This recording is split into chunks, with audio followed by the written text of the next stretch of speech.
अच्छे कर्म कभी व्यर्थ नहीं जाते। वे किसी न किसी रूप में लौटकर व्यक्ति के जीवन में सुख और समृद्धि लाते हैं।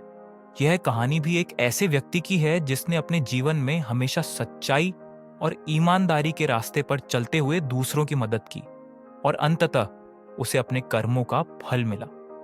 ग्राम का नेकदिल किसान बहुत समय पहले की बात है। सतपुरा नामक एक गांव में एक गरीब किसान रामनाथ रहता था।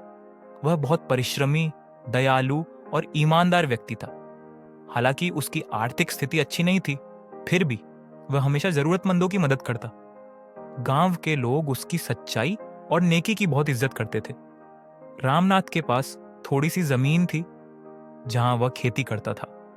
उसकी पत्नी सरला भी मेहनती थी और उनका एक बेटा माधव था जो बहुत होशियार और नेकदिल था। परिवार छोटे से कच्चे मकान में रहता था, लेकिन उनके दिल बहुत बड़े थे। वे हमेशा दूसरों की सहायता करने को तैयार रहते थे। रामनाथ का परोपकार। गांव में एक बूढ़ी विधवा मां रहती थी जिसका कोई सहारा नहीं था। रामनाथ और उसकी पत्नी अक्सर अपनी फसल में से कुछ अनाज उसे दे आते थे। जब भी गांव में कोई बीमार होता तो रामनाथ उसकी सेवा के लिए तैयार रहता। गांव वाले कभी कभी उसका मजाक उड़ाते और कहते, तुम खुद गरीब हो फिर भी दूसरों की मदद क्यों करते हो। इस पर रामनाथ मुस्कुराकर जवाब देता, अच्छे कर्म कभी व्यर्थ नहीं जाते। जो दूसरों की भलाई करता है उसे एक दिन ईश्वर भी आशीर्वाद देते हैं। एक रहस्यमयी रात एक दिन रामनाथ अपने खेत में काम कर रहा था कि अचानक उसे दूर जंगल की ओर से किसी के कराहने की आवाज आई। उसने ध्यान से सुना और तुरंत उस ओर दौड़ा। वहां जाकर उसने देखा कि एक वृद्ध व्यक्ति घायल अवस्था में पड़ा हुआ है। उसके शरीर पर कई चोटें थीं और वह दर्द से कराह रहा था। रामनाथ ने बिना कोई देर किए उसे अपने कंधे पर उठाया और अपने घर ले आया। उसकी पत्नी सरला ने घावों पर मरहम लगाया और माधव ने उसे गर्म भोजन दिया। 2 दिन के देखभाल के बाद वह वृद्ध ठीक हो गया। उसने कहा, बेटा, तुम बहुत दयालु हो। तुमने मेरी जान बचाई है। मैं तुम्हारा यह उपकार कभी नहीं भूलूंगा। रामनाथ ने विनम्रता से कहा, यह तो मेरा कर्तव्य था। किसी की मदद करना सबसे बड़ा धर्म है। वृद्ध व्यक्ति ने रामनाथ को आशीर्वाद दिया और वहां से चला गया। बुरे समय की शुरुआत कुछ महीनों बाद गांव में भयंकर सूखा पड़ा।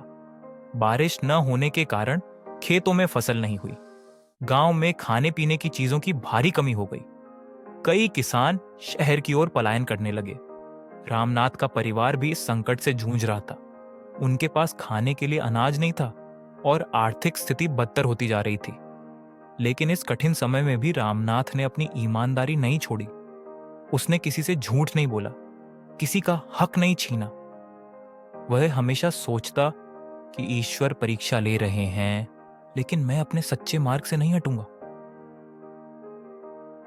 अचानक एक अजनबी का आगमन एक दिन गांव में एक अमीर व्यापारी आया। उसने घोषणा की कि वह एक विश्वसनीय व्यक्ति को अपने व्यापार का हिस्सा बनाना चाहता है। गांव के कई लोग उसके पास गए, लेकिन व्यापारी ने किसी को नहीं चुना। अंत में वह रामनाथ के घर पहुंचा। उसने रामनाथ को देखते ही पहचान लिया।